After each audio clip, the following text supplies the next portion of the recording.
Ahora, continuando con la programación, tengo el agrado de presentar a un sanmarquino también, el magíster Heliberto Ruiz Ramírez, quien en un currículum resumido es magíster en farmacología de la Universidad Nacional Mayor de San Marcos, magíster en farmacia y bioquímica, magíster en inmunología de la Universidad Peruana Cayetano Heredia, tiene diplomado en investigación clínica de la Universidad Peruana Cayetano Heredia, es cirujano dentista de la Facultad de Odontología de la Universidad Nacional Mayor de San Marcos, es docente de pregrado de la misma universidad, es docente de posgrado en las facultades de Medicina Humana, Odontología, Farmacia y Bioquímica de la Universidad Nacional Mayor de San Marcos. Además, también es conferencista nacional e internacional en temas de farmacología y terapéutica. Es investigador titular del Vicerrectorado de Investigación y Posgrado de la Universidad Nacional Mayor de San Marcos. Es investigador con CITEC con registro en RENACYT. En esta oportunidad, el doctor Ruiz tratará el tema actualización sobre el uso de glucocorticoides en odontología. Un tema muy interesante. Adelante, doctor Ruiz, bienvenido. ¿Qué tal? ¿Cómo están? Gracias por la invitación nuevamente a este evento. Bueno, saludos a todos, buenas noches. Y para comenzar ya la exposición voy a presentar mis diapositivas. Me indican, por favor, si se está viendo, si se está apreciando. Ya, genial. Bueno, el tema que me ha tocado exponer el día de hoy, como celebraciones previo al congreso que se va a realizar en nuestra Facultad de Odontología de la Universidad Nacional Mayor de San Marcos, es actualización sobre el uso de glucocorticoides en odontología.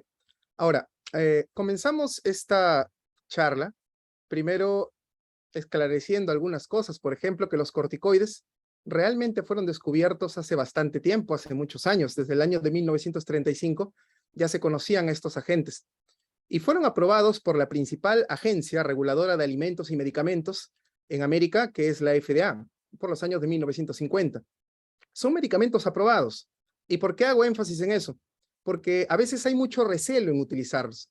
Claro, si yo agarro un libro y reviso los efectos adversos de estos medicamentos, voy a tener una lista muy larga de estos efectos, ¿no? Medicamentos que producen hipertensión, medicamentos que producen diabetes, medicamentos que producen osteoporosis, inmunodepresión. Realmente la lista es muy grande, pero también hay que resaltar que si bien es cierto, estos medicamentos poseen muchos efectos adversos, también tienen muchos efectos terapéuticos que se pueden rescatar. Y también hay que preguntarnos, si ha sido aprobado por la FDA, debe tener obviamente algunas consideraciones en su uso. Y obviamente, si yo utilizo correctamente estos medicamentos, no necesariamente tendrían que producirse dichos efectos adversos. Algo que también tenemos que conocer es que realmente los corticoides no son moléculas ajenas a nosotros. Nosotros liberamos corticoides endógenos, como ustedes pueden ver ahí.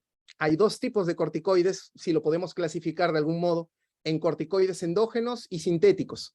Los corticoides endógenos son corticoides que nuestro propio cuerpo produce. Por ejemplo, el cortisol, la cortisona, son producidas por unas glándulas que nosotros tenemos en nuestro cuerpo, arriba de los riñones, llamadas glándulas suprarrenales. Y hay corticoides sintéticos que son muy parecidos a los corticoides que nosotros producimos. Solamente para colocar dos ejemplos, tenemos dexametasona, prednisona, pero realmente hay muchos ejemplos de estos medicamentos. Es interesante pensar en esto, ¿no? Cómo, por ejemplo, existen corticoides endógenos y también cómo existen corticoides sintéticos. Y es más, los corticoides sintéticos lo que buscan es imitar a los endógenos. Hacen mecanismos muy similares en receptores que nosotros tenemos, que son los famosos receptores GR, ¿no? Receptores que tenemos en nuestras células, que es donde los corticoides se unen para comenzar sus efectos. Por ejemplo, su efecto antiinflamatorio, que es por lo que es conocido estos medicamentos. Cuando nosotros hablamos de corticoides, hablamos de efectos antiinflamatorios principalmente. ¿Y por qué hacemos toda esta antesala? ¿Y por qué reforzamos también la idea de que existen unos corticoides endógenos, como cortisol, cortisona, por ejemplo? Ya que si nosotros tenemos que estas moléculas son formadas por unas glándulas que nuestro cuerpo posee, que son las glándulas suprarrenales, realmente si vamos a otro campo, que es el campo de las alergias, que tanta preocupación nos genera, y yo comparo los antiinflamatorios disponibles en el mercado, por ejemplo, ¿qué antiinflamatorios nosotros utilizamos para el tratamiento de una inflamación post-trauma? Tenemos, por ejemplo, los AINES, como el diclofenaco, el naproxeno. Tenemos, por otro lado, los corticoides. Ahora, los AINES son 100% sintéticos. No se parecen en nada a ninguna molécula de nuestro cuerpo. En cambio, los corticoides tienen una similitud con moléculas que nuestro propio cuerpo produce. Por lo cual, si nosotros analizamos los riesgos de alergia, por ejemplo, entre ambos, el riesgo de alergia a corticoides es muy bajo, muy improbable, ya que son moléculas muy parecidas a moléculas que libera y forma nuestro organismo. Es por eso que hay tanta alergia a AINES, por ejemplo, pero muy poca alergia a corticoides. Es una situación muy poco pensable, ¿no? Que hay una alergia a corticoides. Podría darse, pero en todo caso tendríamos que sospechar más que nada de los excipientes de esa formulación que el paciente seguramente ha consumido. Entonces, ya ubicándonos un poco entre estos medicamentos, vemos que los corticoides, desde ese punto, desde el punto de la hipersensibilidad o alergia, serían más seguros que los AINES. Entonces, realmente en la vida todo es muy relativo, ¿no? Si yo veo, obviamente, a los corticoides, yo puedo decir, son medicamentos malos, generan muchos efectos adversos, pero si lo veo desde otro enfoque, desde el enfoque de la hipersensibilidad, son medicamentos más seguros que los antiinflamatorios no esteroideos que tanto utilizamos nosotros. Y tomando en cuenta que en los últimos años han aumentado los casos de alergia, hay que tener mucho cuidado también al momento de administrar AINES en todo paciente, en todo paciente. Si nosotros hacemos, por ejemplo, una clasificación de los corticoides, tenemos 3 grupos principalmente de fármacos en esta clasificación. Tenemos los corticoides, como vemos ahí, de acción corta, poseen una acción entre 8 a 12 horas, como podemos apreciar ahí en la diapositiva. Tenemos corticoides de acción intermedia y por último tenemos corticoides de acción prolongada. Entonces, acá hay una situación que tenemos que analizar. Si nosotros sabemos que a mayor cantidad de días que demos el medicamento, probablemente se produzcan más efectos adversos, a mayor cantidad de dosis al día que yo dé de estos medicamentos, se van a producir mayor cantidad de efectos adversos. Entonces, ¿qué es más conveniente para nosotros utilizar si es que necesitamos utilizar corticoides? ¿Qué sería más conveniente? ¿Utilizar un medicamento o un grupo de acción corta que yo tendría que repetir la dosificación varias veces al día y posiblemente por mayor cantidad de días? ¿O mejor una de acción intermedia, prolongada, que como vemos ahí, su duración de efecto puede inclusive superar las 36 horas? Entonces, si nosotros analizamos un poco la situación de la odontología con respecto a estos medicamentos, yo puedo utilizar estos fármacos para obviamente potenciar o rescatar su efecto antiinflamatorio, pero si yo quiero reducir la cantidad de efectos adversos, tendría básicamente que buscar una opción que me permita dar menos veces al día y también una opción que me permita dar menor cantidad de días de terapia. Es por eso que nosotros en odontología, cuando utilizamos corticoides, más conveniente es la utilización o de corticoides de acción intermedia, pero muchísimo más corticoides de acción prolongada. Ese es el motivo por el cual en odontología la dexametasona, si es que tenemos que usar un corticoide, es una de las mejores opciones a utilizar. La betametasona también se podría utilizar, es una opción muy interesante para nuestra profesión. Dentro de los de acción intermedia también hay algunos que podemos rescatar, prednisona, triamcinolona, por ejemplo, pero de acción corta, digamos, no utilizamos tanto porque demandaría mayor cantidad de usos al día y posiblemente mayor días de terapia. Como una recomendación para tratar de reducir lo mayor posible los efectos adversos de estos medicamentos, se aconseja que en odontología no hay que utilizar los corticoides por un tiempo mayor a 3 días. Por ejemplo, es muy distinto a los AINES, que seguramente ustedes han utilizado mucho. Diclofenaco, naproxeno, ketorolaco, ibuprofeno. Los AINES se recomienda no utilizar por más de 5 días. O sea, se podría utilizar 5 días como un tope. Pero en cambio los corticoides se recomiendan en terapias más cortas para tratar de reducir toda la variedad de efectos adversos que vamos a ver en diapositivas más adelante.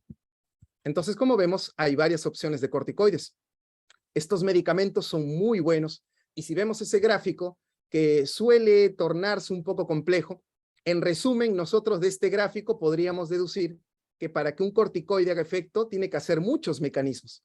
Si se dan cuenta, los corticoides tienen que ingresar a las células afectadas.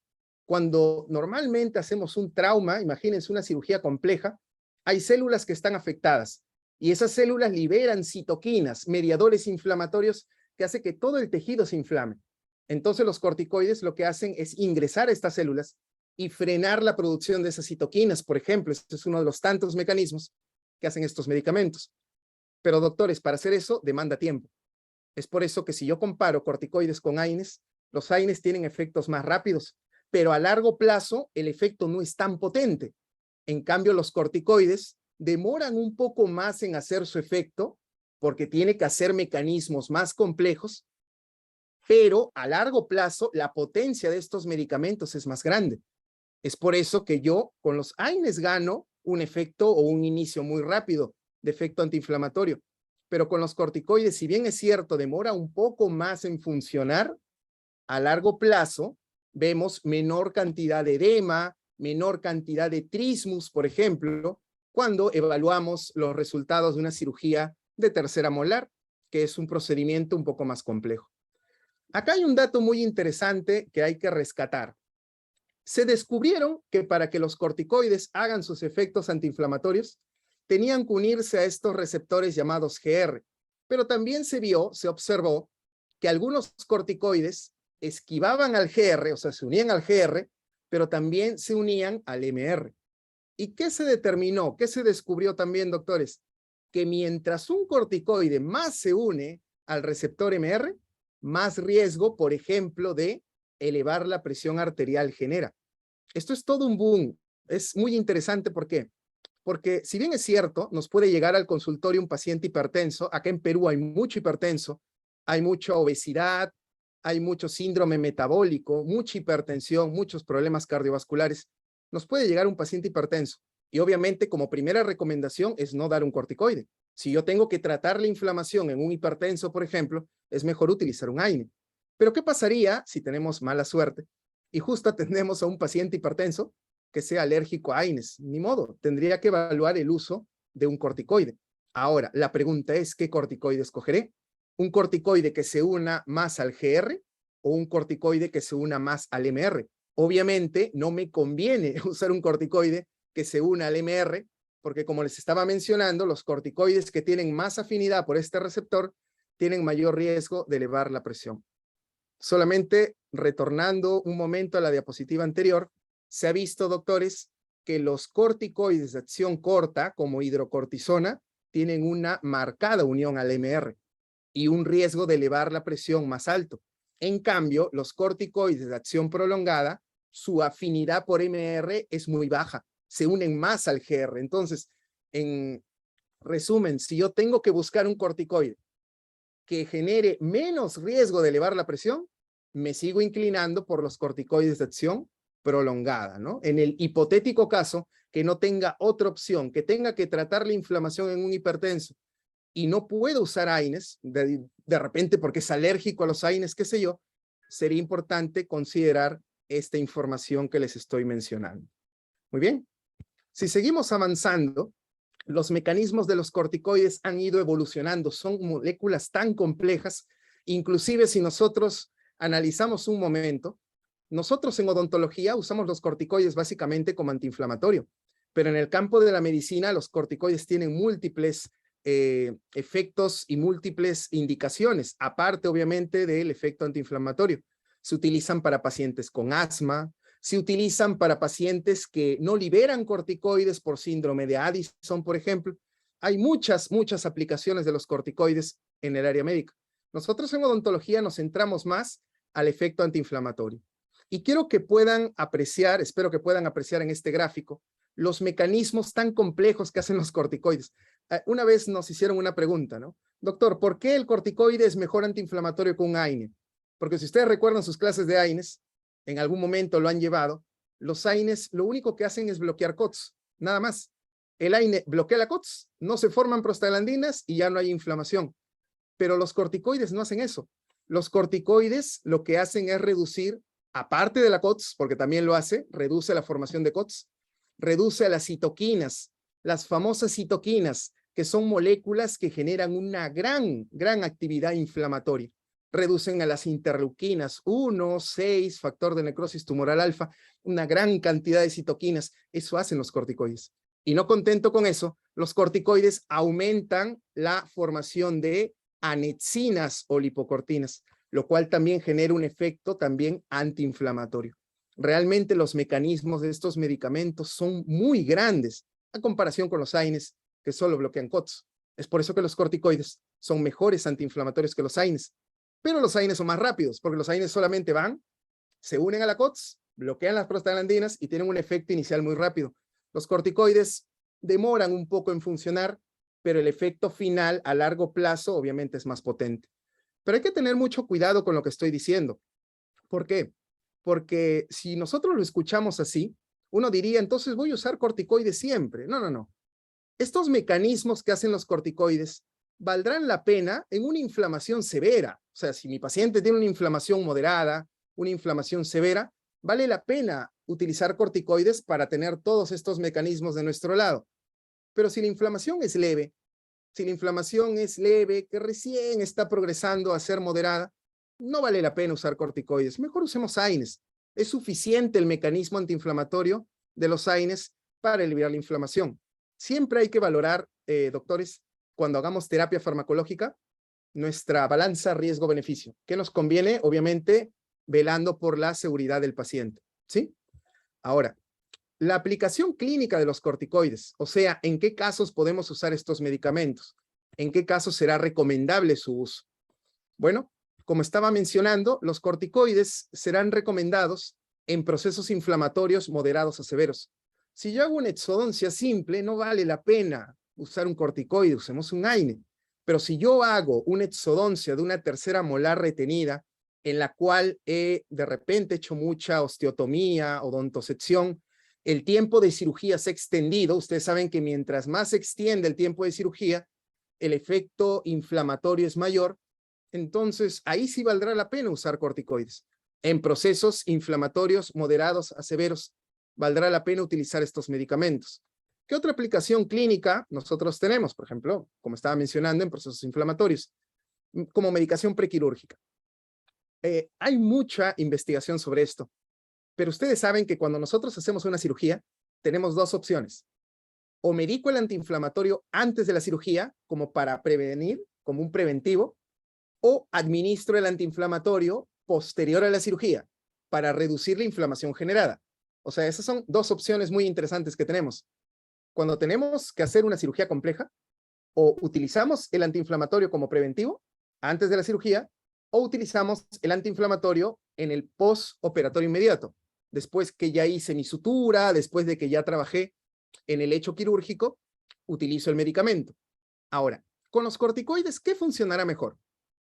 ¿Pre o post? Analicemos eso. A ver, por ejemplo, con los AINES funcionan muy bien pre y post, porque los AINES tienen mecanismos rápidos. Pero pensemos un momento, un corticoide, que ya hemos estado viendo en las diapositivas anteriores, que tienen mecanismos muy complejos, va a demorar un poco más de tiempo en funcionar, en ejecutar sus mecanismos de acción. Entonces, ¿qué es mejor? A ver, pensemos las dos situaciones, ¿les parece? ¿Qué pasaría si yo hago mi cirugía? Hice mi osteotomía, laceré tejidos, ¿cierto? Estoy suturando y le indico un corticoide en el posoperatorio. Pregunta, en ese momento que yo le estoy indicando el corticoide, ¿ya se liberaron mediadores inflamatorios o no? Hay una gran cantidad de mediadores inflamatorios. Mientras que el paciente se coloca su ampollita, porque obviamente le estamos indicando por vía intramuscular, mientras el paciente se coloca su ampolla, mientras que el corticoide comienza a funcionar, ¿se siguen liberando mediadores inflamatorios o no? Van a seguir liberándose mediadores inflamatorios. Entonces el corticoide, cuando comienza a funcionar, va a tener una gran cascada de moléculas inflamatorias que el corticoide va a tener que anular. ¿Se entiende? Pero ¿qué pasaría si yo coloco el corticoide antes del procedimiento? Por ejemplo, una ampolla de dexametasona de 4 o de 8 miligramos, 30 minutos antes del procedimiento. Mientras pasan los 30 minutos, mientras yo estoy limpiando el área, mientras estoy anestesiando, el corticoide ya va empezando a ejecutar sus mecanismos de acción. Cuando yo comienzo a hacer la incisión, hacer el procedimiento quirúrgico y se empiecen a liberar los pocos mediadores inflamatorios, el corticoide ya va a empezar a realizar sus efectos, lo cual me va a dar un mejor postoperatorio. No sé si se ha entendido, pero es por eso que es recomendable, si vamos a usar un corticoide, tratar de utilizarlo como prequirúrgico. Es más, les comento algo. Utilizándolo en el prequirúrgico, como hay menos inflamación postquirúrgica, como hay menos dolor postquirúrgico, hay menos trismus postquirúrgico, el paciente en el postoperatorio necesita menos días de medicación. O sea, si el paciente de repente no le daba el preventivo, el paciente iba a estar con medicamentos por 4 días, 5 días. Pero cuando usamos preventivos, el tiempo de medicación postoperatoria es menor. De repente el paciente solamente toma medicamentos por 2 o 3 días. Eso también es bueno. Mientras menos medicamento tome el paciente, créanme, es mejor. ¿Qué otra aplicación clínica tenemos con estos fármacos? En alérgicos a AINES. Eso es muy conocido. Si yo tengo un paciente con alergia a AINES, no le puedo dar un AINE. Ahora, ¿qué antiinflamatorio le doy? Un corticoide. Podemos utilizar corticoides, en todo caso, si hemos hecho un procedimiento quirúrgico y yo quiero reducir la inflamación sin usar AINES porque el paciente es alérgico, podríamos utilizar corticoides, sería una muy buena opción. Para cuadros de emergencia, esto espero que nunca les pase, pero hay cuadros de emergencia muy peligrosos, por ejemplo, el shock anafiláctico. Seguramente todos acá en la sala saben que es un shock anafiláctico. Es una reacción de hipersensibilidad inmediata, clasificada como hipersensibilidad de tipo 1, en la cual si no damos medicación en los primeros 30 minutos, el paciente puede tener una consecuencia mortal. El paciente puede morir de repente de una obstrucción respiratoria, un edema de glotis, una broncoconstricción intensa, porque eso es lo que se genera en un shock anafiláctico. Es por eso que cuando nosotros estamos ante esta situación, que es una situación de emergencia, aparte de la epinefrina, que es uno de los medicamentos más importantes que se administra en estos casos de shock anafiláctico, es importante complementar la epinefrina con un corticoide en una dosis alta. Inclusive en shock anafiláctico se ha visto que se puede indicar dosis de 8 hasta 12 miligramos, doctores, que ya de por sí es una dosis alta, muy elevada. Nosotros en odontología, por ejemplo, hasta 8 administramos, pero a veces en estos cuadros de emergencia es necesaria una dosis adicional y probablemente llegar hasta 12 miligramos para tratar de ayudar a que el paciente se recupere pronto. Y por último, una aplicación que tienen los corticoides, que lo hacen más nuestros colegas, los cirujanos bucomaxilofaciales, es la infiltración de ATM. Hay problemas que se pueden suscitar en el ATM, artritis, artrosis, en la cual es necesario, para complementar la terapia de rehabilitación, la infiltración intraarticular de ciertos agentes. Hay 2 corticoides que se utilizan más para este fin. Por ejemplo, tenemos a la betametasona y tenemos a la triamcinolona, ¿sí? Betametasona, que si ustedes recuerdan, es un corticoide de acción prolongada, y triamcinolona, que si ustedes recuerdan, es un corticoide de acción intermedia. Se utiliza para este fin, infiltración de ATM, para tratar de reducir las manifestaciones de una artritis, artrosis, un problema de ATM ya diagnosticado, ¿sí? Entonces, doctores, acá están las aplicaciones clínicas más, digamos, frecuentes de estos medicamentos, pero orientados más a nuestra profesión, a odontología. Como les mencionaba, si hablamos en medicina, hay muchísimas más aplicaciones, ¿no? El cual el médico le da a estos medicamentos, ¿no? Nosotros básicamente administramos estos fármacos para reducir la inflamación y más aún, inflamación generada por un procedimiento más cruento, por un procedimiento más agresivo, ¿sí? Muy bien. Estos son los problemas de los corticoides, ¿no? Si nosotros vemos un libro, por ejemplo, y lo leemos, un libro que es literatura muy interesante, pero a veces el libro puede escaparse un poco del contexto, nosotros vemos que los corticoides tienen un sinfín de efectos adversos. Por ejemplo, miren ahí en la diapositiva, ahí hay algunos, ¿eh? Los corticoides pueden generar, por ejemplo, problemas psiquiátricos, psicosis, problemas a nivel del ojo, ¿no? Glaucoma, que es aumento de la hipertensión ocular, puede generar elevación de la presión, puede generar, por ejemplo, también diabetes, ¿no? Diabetes por medicamentos, puede generar depresión del sistema inmunológico. Realmente los corticoides tienen un sinfín de efectos indeseados, de efectos adversos. Es por eso que a veces no se prefiere mucho utilizar estos medicamentos, ¿no? Por todos los efectos adversos que se podrían generar. Pero bueno, entonces acá viene algo muy interesante que tenemos que nosotros evaluar.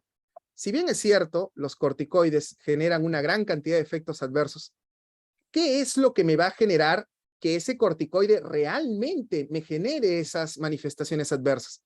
Las dosis elevadas y las duraciones prolongadas, como vemos acá. Se ha visto, doctores, que los corticoides cuando se administran en dosis muy altas y en periodos muy prolongados, se asocian a efectos adversos. Como vemos acá en la diapositiva, efectos adversos cardiovasculares como hipertensión, efectos adversos endocrinos como por ejemplo hiperglicemia, y hay algunos pacientes que inclusive se vuelven pacientes diabéticos por culpa de medicamentos, ¿sí? Tenemos también problemas gastrointestinales. Ojo, este es uno de los principales motivos, seguramente por ahí la pregunta nacerá, que ¿será recomendable combinar corticoides con AINES? ¿No? Esa pregunta siempre está ahí, ¿no? Bueno, recuerden que los AINES son gastrolesivos, y si ustedes ven ahí, los corticoides también son potencialmente gastrolesivos. Obviamente si se da en dosis repetidas. Y tenemos también inmunosupresión, depresión del sistema inmunológico, que es también un efecto muy conocido de los corticoides. Acá quiero hacer un comentario. Hay mucho miedo con esto, ¿no? Siempre se dice, no, doctor, no hay que dar corticoides porque te va a deprimir el sistema inmunológico. Pero pensemos algo un momento. El sistema inmune es uno de los sistemas más complejos de nuestro cuerpo. Una dosis, dos dosis o tres dosis de corticoides, ¿realmente va a deprimir al sistema inmunológico? Muchas veces he escuchado que en procesos, por ejemplo, de pacientes que están con una tumefacción, el rostro está inflamado por una infección, no hay que dar corticoides, porque si das corticoides vas a deprimir al sistema inmune y las bacterias van a reproducirse más rápido. Claro, si lo leo en un libro, obviamente voy a creer eso, porque el libro dice muy claro, los corticoides generan inmunosupresión. Pero la pregunta es, ¿cuánto de dosis y cuánto de tiempo tendría que dar para deprimir al sistema inmunológico? Yo puedo colocarme 3 días de dexametasona y no puedo salir a la calle porque de repente un virus, una bacteria del ambiente me va a producir, no sé, un cuadro infeccioso, una septicemia. Obviamente eso no es muy creíble, ¿no? Si se repite la dosis del corticoide, si se da por tiempos demasiado prolongados, por varias semanas, ahí el sistema inmunológico va a empezar a deprimirse, pero no con una utilización de 3 días. Eso hay que tenerlo bastante claro, porque inclusive en el área médica, no sé si ustedes han escuchado del shock séptico, que es un shock que presenta el paciente por una infección generalizada. Uno de los medicamentos que se da como parte del tratamiento del shock séptico son corticoides. En un shock séptico damos corticoides. En un absceso dental-alveolar no queremos dar corticoides. Entonces, ahí hay un problema de conceptos, ¿no? Y eso hay que tenerlo bastante claro. A ver, sigamos. Hay otra pregunta que siempre a veces por ahí nace, ¿no? Doctor, ¿y qué efecto adverso se presenta primero? ¿Hipertensión? ¿Se presenta hiperglicemia? ¿Qué efecto adverso se presenta primero? Eso es relativo. Por lo general, los efectos adversos que se presentan primero son, por ejemplo, hipertensión. Es verdad, son uno de los que se pueden presentar. Pero como vemos acá en esta publicación del año 2019 nos dice eso, ¿no? El tipo de efecto adverso experimentado y la gravedad varía de paciente a paciente. Recordemos que un paciente no es igual a otro. Hay pacientes que tienen mayor predisposición de repente a desarrollar enfermedades cardiovasculares. Puede ser por una cuestión genética, puede ser por una cuestión metabólica, de repente es un paciente más obeso, más gordito. Entonces, esos pacientes, obviamente, si yo les doy corticoides, van a desarrollar primero los problemas cardiovasculares. Pero en otros pacientes, de repente, desarrollan primero los problemas endocrinos. De repente hay una elevación de la glicemia. Entonces, ¿con cuál efecto adverso comienzan los corticoides? Es un tema muy debatible, ¿no? Es un tema muy relativo, ¿sí? Muy bien. A ver. Me da mucha pena decir esto, pero mi batería se está agotando. ¿Hago la lucha y trato de terminar la conferencia o me dan un minuto para poder cargarlo? No sé. Doctor, por favor, tomas el minuto que necesitas. Ya, gracias.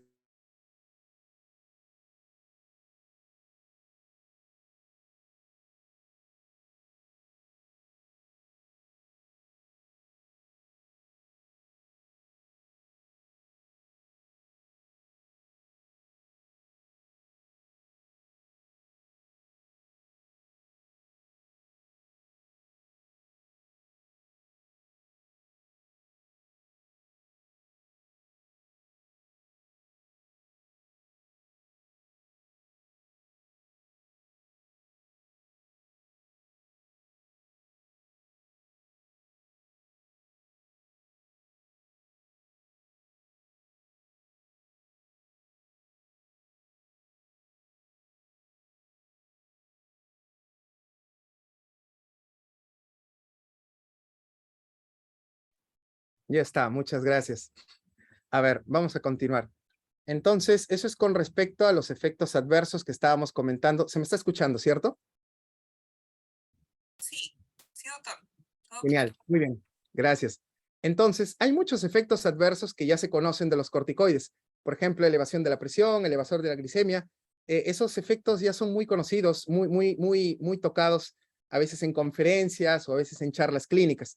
Pero hay otros efectos adversos que también tenemos que tener cuidado. Por ejemplo, cuando yo digo la palabra osteonecrosis, muchos yo sé que piensan directamente en los bifosfonatos, que son medicamentos que consumen los pacientes con osteoporosis. Esos medicamentos, por ejemplo, producen osteonecrosis. Eso es muy conocido. Pero se sabe y se conoce que en ciertos pacientes con compromiso sistémico, por ejemplo, pacientes con enfermedades autoinmunes, que ojo, antes era difícil encontrar pacientes con enfermedades autoinmunes en el país, ahora ya no. Ahora hay muchos pacientes con lupus, muchos pacientes con Sjögren, ¿no? Hay muchos pacientes con artritis reumatoide. Se ha visto que en pacientes con un fondo de enfermedad autoinmune, el uso de corticoides a larga data, que normalmente los pacientes con enfermedad autoinmune consumen medicamentos como corticoides a larga data, podría también aumentar el riesgo de osteonecrosis. O sea, no solamente pensar que los bifosfonatos son los únicos que producen esta complicación, también se podría asociar a los corticoides. Pero para que se dé eso, básicamente el corticoide tendría que ser administrado por un tiempo muy prolongado y normalmente eso sucede con pacientes que tienen ya de fondo una enfermedad sistémica, por ejemplo, una enfermedad, en este caso, autoinmunológica, ¿no? Por ejemplo, lupus eritematoso sistémico es una de ellas. Solamente para tener en claro que hay más complicaciones o más efectos adversos que podrían generar estos medicamentos que de repente por ahí no son muy comunes o de repente no se han estudiado mucho, ¿no? Si vemos algunos agentes, vamos a ver en esta conferencia 2, por el tiempo que también tenemos, un tiempo un poco más,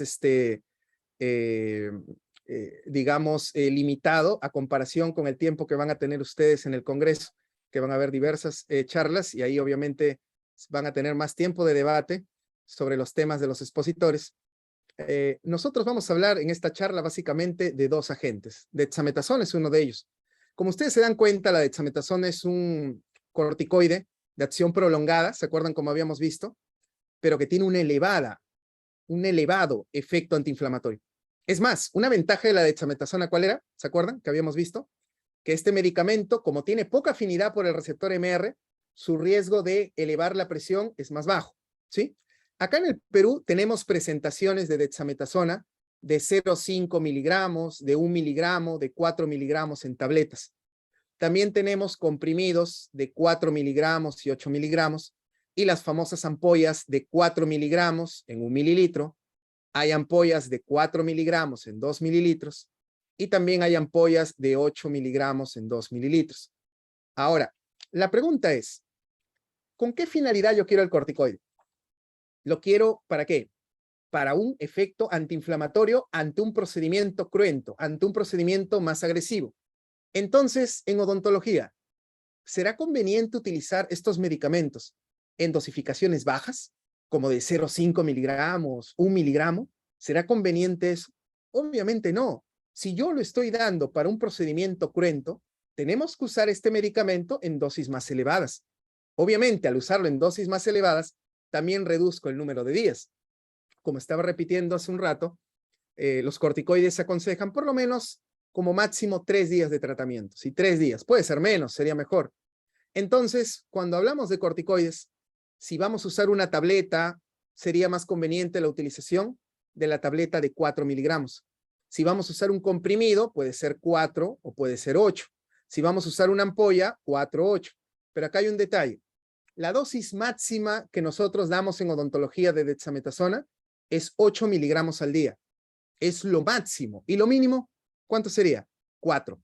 O sea, nosotros nos manejamos en ese rango. Mínimo o damos 4 o máximo damos 8. Ahora la pregunta sería, doctor, ¿y en qué casos uso 8? ¿Y en qué casos uso lo mínimo, que es 4? Bueno, ¿de qué dependerá, doctores? Primero, de la agresividad del procedimiento. Si yo he hecho un procedimiento más agresivo, mejor utilizo 8 y no 4. Ahora, otro punto importante es el peso del paciente. Si yo tengo un paciente de 55 kilos, 60 kilos, puedo usar tranquilamente 4 miligramos. Pero si tengo un paciente de 85, 90 kilos, que acá en Perú hay muchos, entonces tendríamos que utilizar 8 miligramos. ¿Se entiende el criterio, no? El criterio de cuándo utilizamos 4 y cuándo utilizamos 8. Pero esto quiero que quede muy claro. Lo máximo que podemos usar en odontología son 8 y lo mínimo sería 4 para tener un buen efecto antiinflamatorio, ¿sí? Y tenemos las presentaciones para dar estos medicamentos, ¿no? Hay presentaciones, por ejemplo, en tabletas y hay también presentaciones en ampollas. Es más, ¿se acuerdan hace un momento que yo les dije que sería recomendable administrar el corticoide antes del procedimiento? Bueno, cuando administramos en el prequirúrgico, sería muy importante utilizar de manera inyectable, no oral. Damos inyectable, por ejemplo, una ampolla de 4 o de 8, 30 minutos antes del procedimiento. Otro medicamento muy importante, este es de acción intermedia, es la prednisona. Es un medicamento con efecto antiinflamatorio bastante bueno, se utiliza mucho en odontología y en el área médica también se utiliza mucho. Pacientes asmáticos consumen prednisona, pacientes con problemas en la formación de cortisol, porque recuerden que yo tengo que formar cortisol. Si no formo cortisol, no puedo vivir. El cortisol es muy importante. En situaciones de estrés, uno libera cortisol. Pero hay pacientes que no forman muy bien el cortisol. A estos pacientes se les llama pacientes con síndrome de Addison, que es lo contrario del Cushing. ¿Se acuerdan qué es Cushing? Que es cuando uno forma ya demasiado cortisol. Entonces, en pacientes que tienen enfermedad de Addison, que no forman mucho corticoide, se da la prednisona como terapia de reemplazo, o sea, para reemplazar al corticoide que el paciente no forma. Entonces, la prednisona también tiene múltiples utilidades. Pero nosotros en odontología, si analizamos las presentaciones y nos vamos a las presentaciones en tabletas, tenemos de 5, de 20 y de 50 miligramos. La misma pregunta que les hice hace un momento. Si yo voy a dar corticoides para un procedimiento cruento, ¿qué me conviene utilizar? ¿Presentaciones de concentraciones bajas o presentaciones de concentraciones más altas? Me conviene definitivamente utilizar presentaciones más concentradas, presentaciones de una concentración más alta.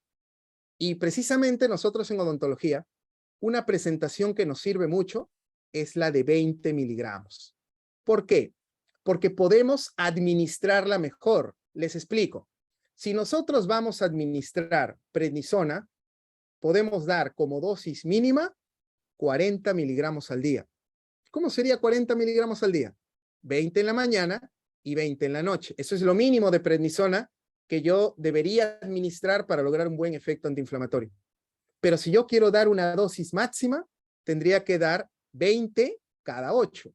20 en la mañana, 20 en la tarde, 20 en la noche, serían 60 miligramos, que es la dosis máxima de prednisona que nosotros deberíamos administrar en odontología.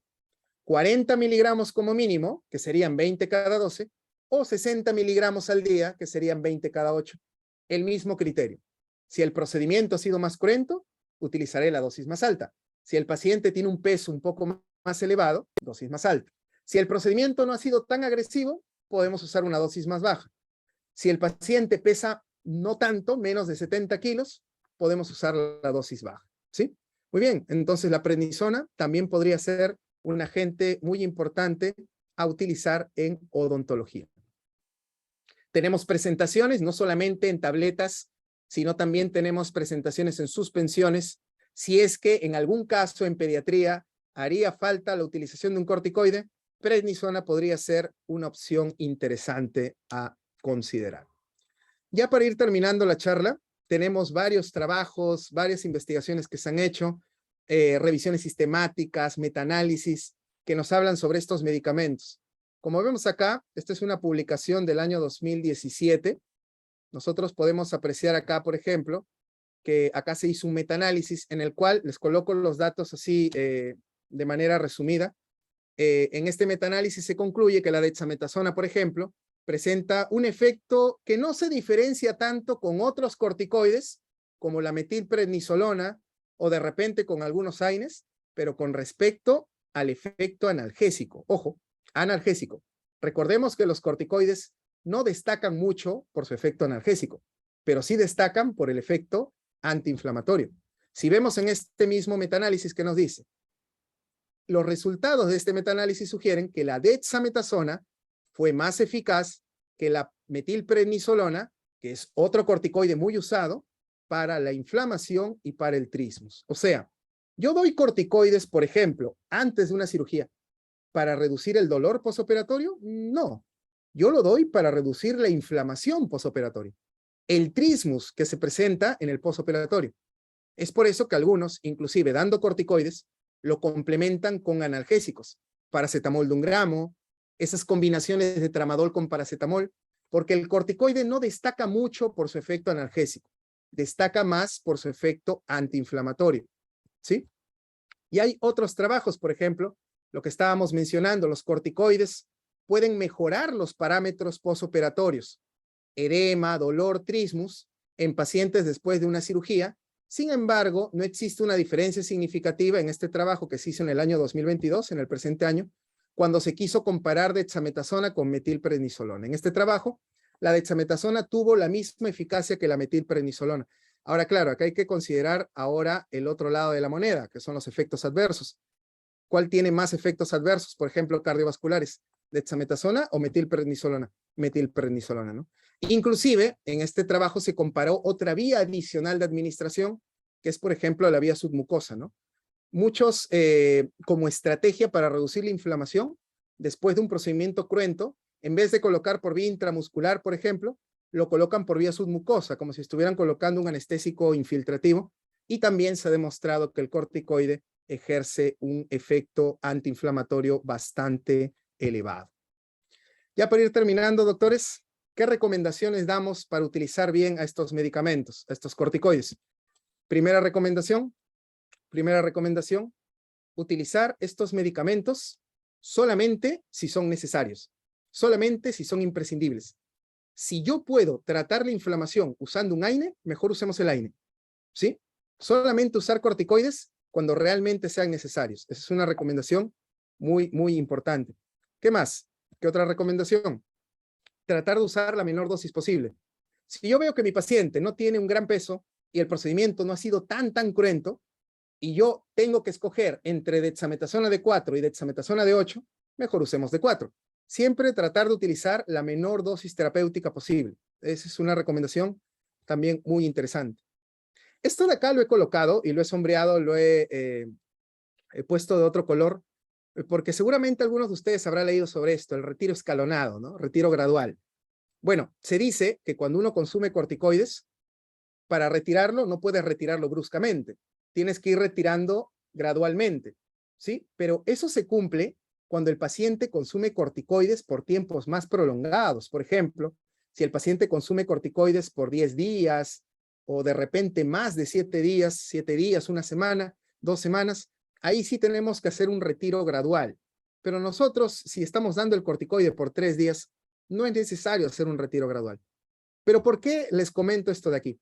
Porque les va a pasar, o de repente ya les ha pasado, que cuando nosotros hacemos cirugía e indicamos un corticoide, y lo indicamos por 3 días, le decimos al paciente, tome por 3 días, el día 7, que es el día de retiro de la sutura, seguramente, si tú le preguntas al paciente, ¿qué tal? ¿Cómo le fue con la medicación? Por ahí uno que otro paciente nos va a decir, uy, doctor, me fue súper bien, me fue tan bien que hasta ahorita lo sigo tomando. Entonces, ¿yo lo mediqué por 7 días? No, yo lo mediqué por 3, pero el paciente se automedicó, que es un problema muy grande que todavía no tiene solución, ¿no? La automedicación. Entonces, el paciente consumió el corticoide por mucho tiempo, por 7 días, y de repente ya sea necesario evaluar el retiro escalonado. Si el paciente tomó 4 miligramos, al día siguiente que tome 2, al día subsiguiente 1 miligramo y luego el retiro del medicamento, ¿no? Si es que ese fuese el esquema que se ha utilizado. Y acá viene la última recomendación para evitar eso, ¿no? Siempre hay que monitorear al paciente. Cuando damos corticoides a un paciente, siempre hay que estar haciendo un monitoreo. Si es posible, no hacer una cita al día 7 para el retiro de la sutura, sino al día 3 para ir viendo cómo va evolucionando, en este caso la herida, para ver si la herida ha cicatrizado bien, está cicatrizando bien, y también controlar al paciente sobre los medicamentos que está tomando, ¿sí? Bueno, espero que se haya entendido. Muchas gracias por la invitación. Para mí es un gran gusto, un honor estar acá en este auditorio con todos ustedes y que la Facultad de Odontología de la Universidad Nacional Mayor de San Marcos, mi casa de estudios, me haya considerado para poder iniciar esta jornada de conferencias pre-congreso. Justo como estaba hablando el doctor Henry, que es el que dio la primera conferencia, los vamos a estar esperando a todos ustedes en las fechas de octubre, la última semana de octubre, para seguir debatiendo o seguir discutiendo desde diversos enfoques o diversas especialidades que este año nos van a acompañar en nuestro congreso. Muchas gracias por la invitación y si hubiese alguna pregunta, yo encantado de poder responderla. Muy amables. Doctor Heriberto, efectivamente tenemos muchas preguntas en el chat. Vamos a empezar. También hacer mención de que le envían muchos saludos. Rolf Delso, El Sacano, Eduardo López le envían saludos. Y a la vez mencionan que hay una excelente ponencia. Marilyn Bustamante, por ejemplo, refiere que está encantada con su exposición. Así que ha tenido muy buena acogida, doctor. Felicitaciones. Bien, la primera pregunta de Rolf Delso dice, ¿cómo afectan los corticoides a la diabetes? Es una pregunta muy interesante. Si nosotros recordamos lo que dice la Asociación Americana de Diabetes, porque hay una Asociación Americana de Diabetes, existen 4 tipos de diabetes. Diabetes tipo 1, diabetes tipo 2, la diabetes generada por el embarazo y la diabetes por otro causante. Así está clasificado según la Asociación Americana de Diabetes. La tipo 1 y la tipo 2 ya son muy conocidas por todos ustedes, pero me voy un ratito a la generada por otros causantes. En esa clasificación entra el uso de medicamentos. Hay medicamentos que pueden generar daño en el páncreas, pueden generar alteraciones endocrinas y eso generar hiperglicemia y una consecuencia como la diabetes. Y eso es precisamente lo que hacen los corticoides. Recordemos que los corticoides tienen un mecanismo sobre los carbohidratos. Si recuerdan sus clases de bioquímica, los corticoides lo que hacen es fomentar la glucogenólisis. ¿Qué es la glucogenólisis? La transformación de glucógeno a glucosa. Aumenta tanto ese proceso de glucogenólisis hepático que aumenta la cantidad de glicemia y eso obviamente genera a largo plazo, si es que lo consumimos el corticoide por mucho tiempo, va a generar este problema de diabetes por otros causantes, ¿no? Que es la clasificación formal de la Asociación Americana de Diabetes. Estoy hablando a una buena velocidad, ¿no? Sí. Sí. Sí, pero se escuchó bien, doctor. Genial, genial. Gracias. Doctor, la siguiente pregunta. Menciona, dice, medicación prequirúrgica de dexametasona combinada con vitamina B tipo dexaneurobión, ¿mejoraría su efecto? Esa es una pregunta muy interesante. Justo están mencionando un producto que es el dexaneurobión, que tiene dexametasona con complejo B. ¿Pero qué vitaminas B? Vitamina B1, vitamina B6 y vitamina B12.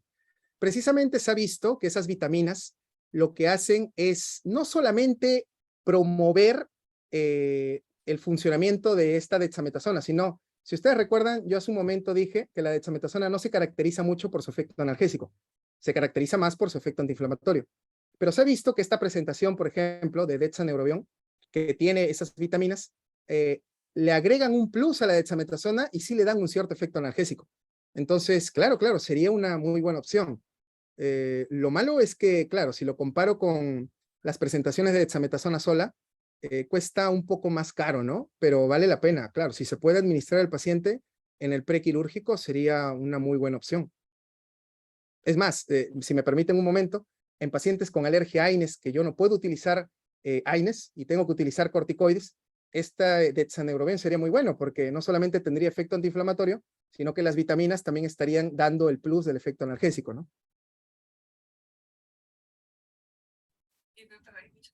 A ver, la siguiente pregunta dice, ¿cuánto tiempo se debe esperar después de la última toma para realizar cirugía en pacientes con enfermedad autoinmune para evitar una complicación como la osteonecrosis?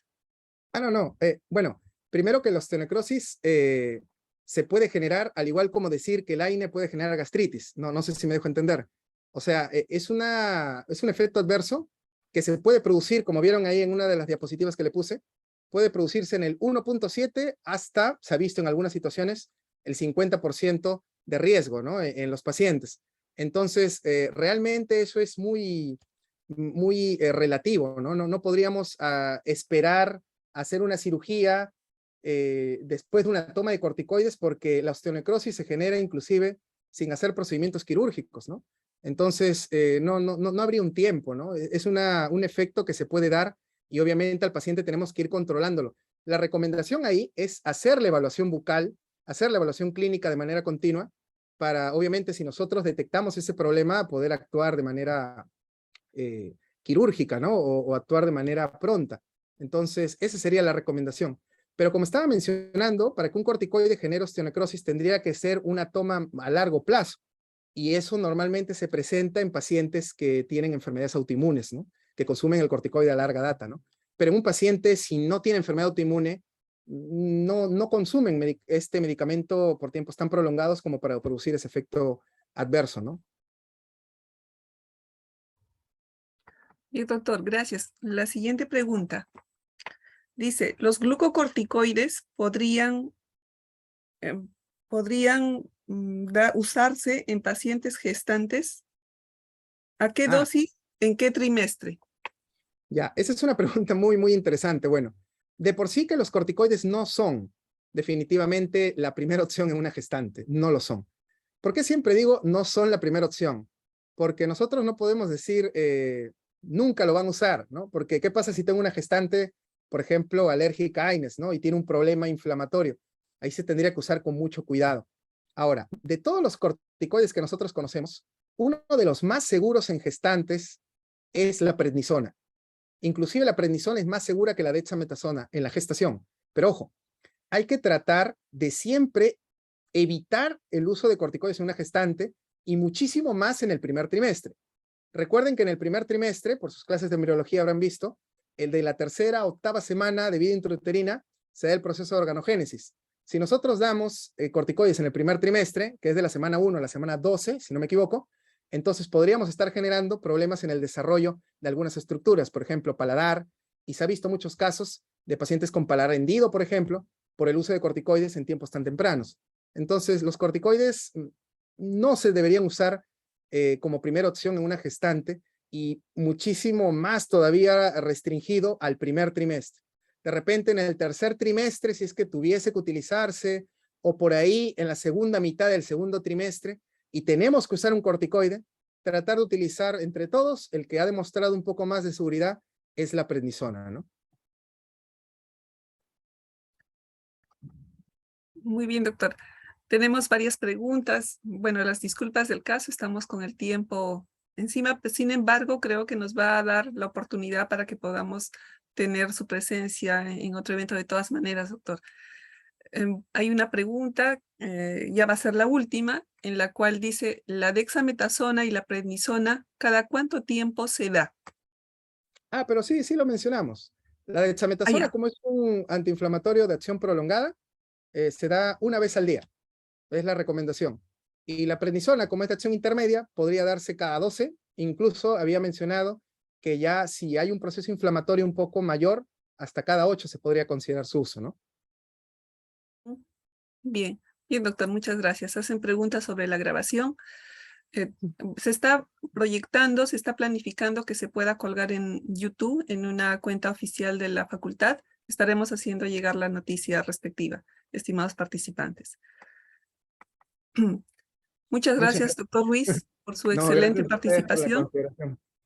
y en reconocimiento a su aporte el día de hoy a este precongreso, el señor decano magíster Rommel Watanabe Velázquez le hará llegar la respectiva certificación. Adelante, doctor Watanabe. Muchas gracias nuevamente, doctora Melissa. Doctor Heriberto Ruiz, siempre es un placer escucharlo con la clase y la calidad y la claridad con la que usted siempre expone, nos ilustra, nos informa y nos educa en relación con cómo usar adecuadamente los fármacos. Doctor, realmente es un placer escucharlo y estoy seguro que los más de 300 participantes que se encuentran han podido captar claramente el mensaje que usted nos ha dado esta noche.